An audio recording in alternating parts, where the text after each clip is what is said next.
За та бүхэнд энэ өдрийн мэнд хүргэе. Манай ерөнхийлөгчийн тамгын газрын дэргэдэх энэ иргэний танхим гэдэг байгууллагын одоо хамгийн анхны иргэний танхим та бүхэн сууж байна. Яг энэтэй адилхан иргэний танхим бүх суманд, бүх аймгийн төвд, за нийслэлийн хороодод бас байдаг. Тэгвэл 100% бас гүйцэг байгаа. Байхгүй сум, байхгүй хороо бас байдаг. Монгол Улсын ерөнхийлөгч Батулга иргэдээ сонсдог ерөнхийлөгч байна гэдэг сонгуулийн урайтай нийслэлийн 8 дүүрэг, Багхангаа дүүргийг Баянзүрх дүүргийн уулзалтанд авчирсан. Өөр хангаа Ховд, Баян-Улгийн Овсон аймгаас бусад бүх аймагуд, Багхангаагаас бусад бүх дүүргийн иргэдтэй уулзаад явж байгаа. Та бүхэн хэвлэл мэдээлэл харсан байх. За удахгүй үлдсэн аймгийн иргэдтэй энэ сарда багтаад уулзна.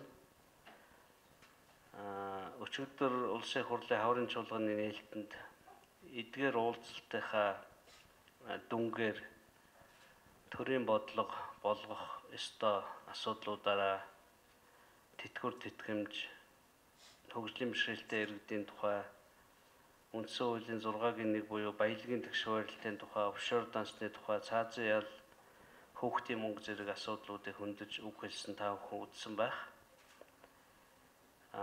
Үг хэлэхээс гадна эдгээр асуудлуудыг хэрхэн шийдэх шийдлүүдийг улсын хурлд бас санал болгосон. За хууль санаачлах эрхтэй байгууллагынхаа хувьд ерөнхийлөгч хэд хэдэн хуулийг санаачилж энэ чуулганаар хилцүүлж шийдвэрлэх бодлоготой байгаа.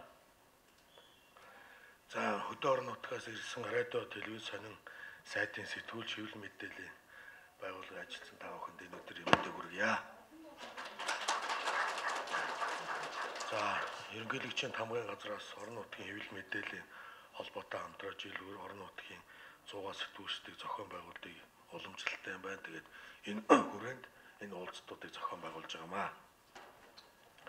За орон нутаг гэлтгүй нийгмийн давхаргыг төлөөлөх иргэдийн өмнөөс ярьж суух бүрэн эрхтэй хүмүүс гэж та бүхнийг харж байгаа. Ингээд уулзалтандаа голзуу та бүхний асуулт хариулт одоо ярилцлагыг одоо төлхөө анхаарч одоо энэ уулзалтыг явуулъя гэж бодож байна. Хамгийн түрүүнд бол одоо шүүх засаглал хараат болчлоо гэдэг. Энэ хэвлэл мэдээллийн салбар, энэ сэтгүүл зүйн салбар хараат болоод ер нь бол одоо тамгын орон нутагт одоо сэтгүүлчд чөлөөтэй үйл ажиллагаагаа явуулах, иргэдийн мэдэх эрхийг дэглэх энэ асуудлаа одоо яг сэтгүүлчийн үүргээ гүйцэтгэхэд маш хүндрэлтэй байгаа. Энийг та одоо анзаарч харж байгаа юу? За сэтгүүл зүйн салбар өөрөө том салбар, улс орны хөгжил, ялангуяа дээр болж өгөхгүй байгаа зүйлийг одоо ил тодор илэрхийлж явах ёстой гэсэн зарчимтай байдаг. Харамсалтай нь мэдээж энэ намжирхал энэ улс төрчлөлтөд бол сэтгүүл зүйн маань хуваагдсан. Энийг одоо нуугаад ах юм байхгүй.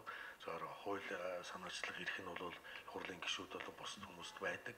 Та бүхэнд хэрвээ хууль санаачлах тал дээр санал нэгдэх юм бол саналаа дамжуулаад өгч болно. Хөдөө орон нутагт ажиллаж байгаа энэ жижиг телевизүүд гээд татвар өндөр байна. Тэгэхээр энэ тал дээр ямар бодлого баримтлах вэ? Зах зээл бага байдаг. Төвийн телевизүүдтэй адилхан шаардлага тавигдаад байдаг. Тэгэхээр энэ талын бас бодлого байна. Дархныхын их олон жилийн өмнөөс энэ хотын дүрмтэй болох талаар ярьж байгаа.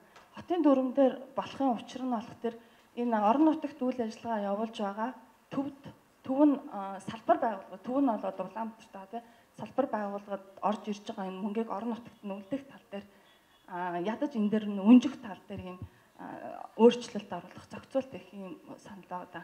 Энэ өөрөө бол маш чухал юм болов уу гэж би хардیں۔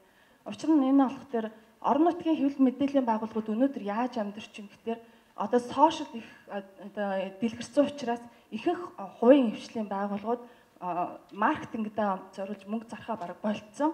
Тэгээ тэр нь одоо орон нутгийн хэвлэл мэдээллийн байгууллагуудын амьдарч байгаа их үсэр нь төрийн байгууллагуудыг харж байна. Тэд нар өөрөө нөгөө студидтэй болчлаа гэж түрүү ярьлаа шүү дээ. Тэндээ бэлдсэн мэдээлэлээ зөвхөн тараах зорилгоор мөнгө өгдөг. Яг нэг хэлэхэд одоо дархны телевизүүдийн бэлтгэж байгаа мэдээллийн хөтөлбөрийн бараг 1.1 хөтөлбөрийнх нь 70-80% нь төрийн хэвлэл одоо мэдээлэл явж байгаа жишээний байгаа байхгүй. Сошиал ертөнцид хяналт тавих талаар таны үзэл бодлыг бас сонсомоор. За сошиал ертөнцийн талаар бол өнөөдөр энэ ганцхан Монгол улсын асуудал биш, дэлхийд даяараа энэ асуудал яригдаад эхэлсэн ба та нар өөрсдөө мэдчихэв. Тэгээ энэ бол одоо сайн ч юм бий, сар ч юм байна. Бүхэл юм тийм байд. Мэдээлэл хурдан төгдөг. Одоо энэ дээрээгээд сайн юм ярихад бол олон сар юм нь бол та ялангуяа бага насны хүүхдүүд тийм ээ. Тэгээд сонгуульд улс төрийн одоо нөхцөл байдлаар гүжир гүтгэлийн одоо хэмжээгээр юм явах барих гэх. За Азийн одоо маш олон оронд бол тодорхой хуулиудыг шинжилж байгаа юм байна. Саяхан гэхэд Малайз улс хэрвээ сошиал ертөнцөөр одоо хөнгөдөх юм бол 6 жилийн ял өгнөж гэдэг юм. За Сингапур улс бол яадаг вэ гэхээр ерөнхийдөө бол маш өндөр төлбөр төлүүлчихдэг. Тэр интернет рүү орох, фэйсбүүк рүү орох янз бүрийн болоход төлбөрийн асуудал яригддаг учраас хүн болгонд дуртай цагаараа өдөө манайх шиг өдөр шөнөгүй ороод идэх юм бэл. Өнөөдөр хүүхдүүд гадаа тоглож явах хэрэгтэй байхад, гадаа тоглож явах, спортоор хичээлж явах, хичээлээ үзэж явах байхад ерөөсөө энэ юу интернет рүү ороод ингээл өдөр шөнөгүй ингээс суучдаг. Тийм учраас бол тодорхой хэмжээгээр ирээдүгөө бодсон ийм хуулийг бол санаачлагал хэрэгтэй юм байна. Ард иргэдээс эцэг эхчүүдээс санал хэрэгтэй.